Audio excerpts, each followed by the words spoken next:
Biru academy के YouTube channel पर आप सभी साथियों का स्वागत है। डियर बात करेंगे बीएड वर्सेस डीएलएड मामले में क्लैरिफिकेशंस को लेकर के। आज माननीय सुप्रीम कोर्ट के द्वारा एक बड़ा फैसला दिया गया।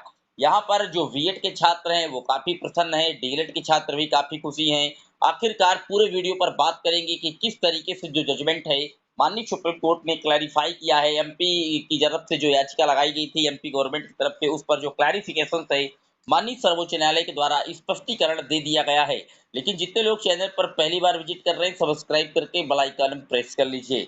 डियर 10 से 12 मिनट की सुनवाई चली थी दोपहर में 2 बजे जब केस को टेकअप किया गया था जस्टिस अनिरुद्ध बोस और सुधांशु धूलिया जी की बेंच के द्वारा। क्योंकि आप जानते हैं स्पेशल बेंच का गठन किया गया था और उसी के बाद जो जजमेंट है वो कहीं ना कहीं लिखवाने का जो काम है, कुछ देर की सुनवाई के बाद इस पर लिखवाने का जो काम है सुप्रीम कोर्ट के द्वारा स्टार्ट कर दिया गया जस्टिस अनिरुद्ध बोस जी के द्वारा। मैंने आपको पहले भी बताया था कि जजमेंट आज ही आएगा 8 अप्रैल को। क्यों? क्योंकि 10 अप्रैल को आने वाली 10 अप्रैल को जस्टिस अनिरुद्ध बोस जी का जो कार्यकाल है वो समाप्त हो रहा था। तो यहाँ पर हालांकि उत्तर प्रदेश की 69,000 शिक्षक भर्ती को लेकर के अभी भी पूरी तरीके से जो संशय की स्थिति है बनी हुई है। यहाँ पर डीएलएड की तरफ से जो एडवोकेट उन्होंने अपोज करने का प्रयास किया कि 69,000 शिक्षक भर्ती का मामला अभी भी पूरी तरीके से पेंडिंग है और आप फिर भी जो जजमेंट है वो लिखा रहे हैं। क्योंकि 69,000 की शिक्षक भर्ती में जब कपिल सिब्बल जी ने पिछली बार पैरवी की थी तो उसमें जो नोटिस है वो सभी को सर्व कराए गए थे और इस पर कपिल सिब्बल फिर मौजूद थे और उन्होंने गुड्डू सिंह की याचिका के तहत वो आए थे 69,000 शिक्षक भर्ती में। और उन्होंने फिर कहा कि अभी इस मामले में जो अंतिम रूप की सुनवाई है वो पूरी तरीके से कंप्लीट नहीं है, फिर भी आप जो जजमेंट है वो कहीं ना कहीं लिखवा रहे हैं। इस तरीके की तमाम जो दलीलें हैं वो दी गई, लेकिन अंततः माननीय सुप्रीम कोर्ट ने जो अपना जजमेंट है वो प्रोसीड करवाया। यहाँ पर आप देख सकते हैं लिखाया गया कि judgment that BEd graduate can not be primary school teacher operate prospectively for August 11 2023 Supreme Court. यानी कि जजमेंट उनका किस तरीके से था तो उन्होंने साफ तौर पर कहा कि जो हमारा जजमेंट है 11 अगस्त 2023 का वो प्रोस्पेक्टली लागू होगा। यानी कि 11 अगस्त 2023 के बाद जजमेंट लागू होगा। और उन्होंने एक बात हालांकि यहाँ पर स्पष्ट तौर पर और कही कि जिस राज्य में भर्ती हाई कोर्ट में सब्जेक्ट टू आउटकम थी, नोटिफिकेशन चैलेंज था, वहां पर मैटर हाई कोर्ट सुनेगा और निर्णय लेगा। लेकिन जहां पर नोटिफिकेशन चैलेंज नहीं था, भर्ती सब्जेक्ट टू आउटकम नहीं थी, या वहां पर जो चयनित बीएड थे वो पूरी तरीके से कहीं ना कहीं सुरक्षित हो गए हैं, आगामी भर्ती में बीएड पूरी तरीके से बाहर हुआ है।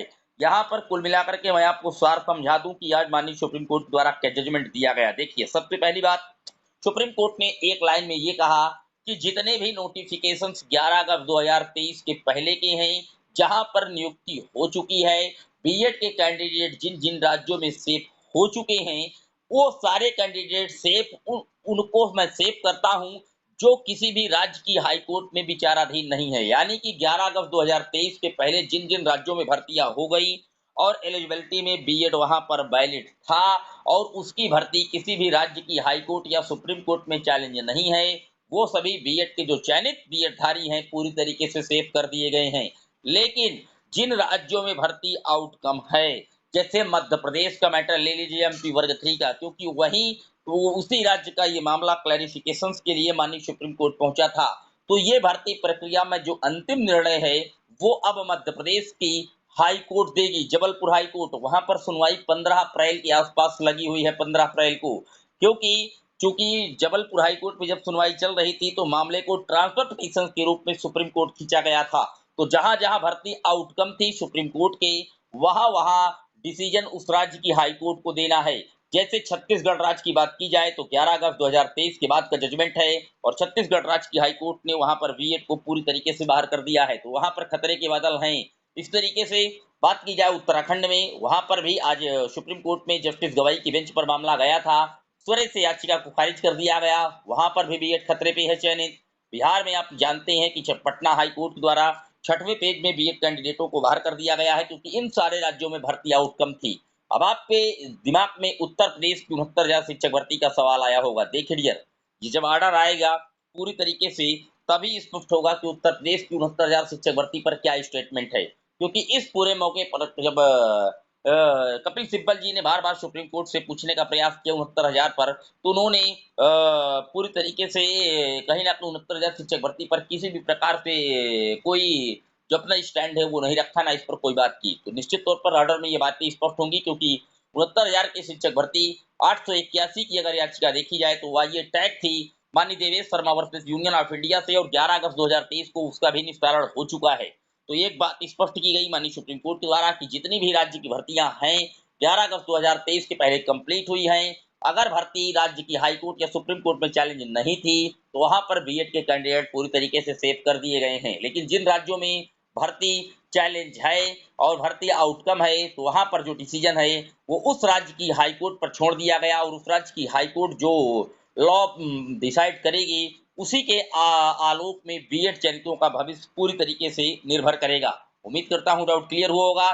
जैसे ही माननीय सुप्रीम कोर्ट का कोर्ट ऑर्डर आएगा हम आपके सामने एक एक पॉइंट एनालिसिस करेंगे। लेकिन आज का जो सार है वो यही निकाला गया कि जो जजमेंट है प्रास्पेक्टिव लागू किया गया माननीय सुप्रीम कोर्ट के द्वारा, यानी कि पूरी तरीके से 11 अगस्त 2023 के आगे किसी भी भर्ती पर बीएड इंक्लूड नहीं होगा। लेकिन उसके पहले जिन राज्यों में इंक्लूड हो चुका है, अगर वहां की भर्ती आउटकम नहीं है किसी भी राज्य की हाई कोर्ट या सुप्रीम कोर्ट में, तो वो सारे बीएड के चयनित शिक्षक साथी पूरी तरीके से सेव कर दिए गए माननीय सर्वोच्च न्यायालय के द्वारा। लेकिन अगर किसी राज्य की हाई कोर्ट या सुप्रीम कोर्ट में, किसी भी राज्य की हाई कोर्ट या सुप्रीम कोर्ट में कहीं का मामला विवादित है, तो उस राज्य की हाई कोर्ट के द्वारा तय किया जाएगा कि बीएड चयनितों का भविष्य उस राज्य में क्या होगा। यह माननीय सुप्रीम कोर्ट के द्वारा केवल इतना ही जो फैसला है वो दिया गया है। उम्मीद करता हूं डाउट क्लियर हुआ होगा। कोई सवाल रह गया है कमेंट बॉक्स में मेंशन कर दीजिएगा। जैसे ही कोर्ट का ऑर्डर आएगा आपके साथ हम तुरंत उपस्थित होंगे। एक एक डाउट रखने का प्रयास, आपका दूर करने का जो प्रयास है वो अंतिम रूप से इस चैनल पर लगातार किया जाएगा। जय हिंद, वंदे मातरम।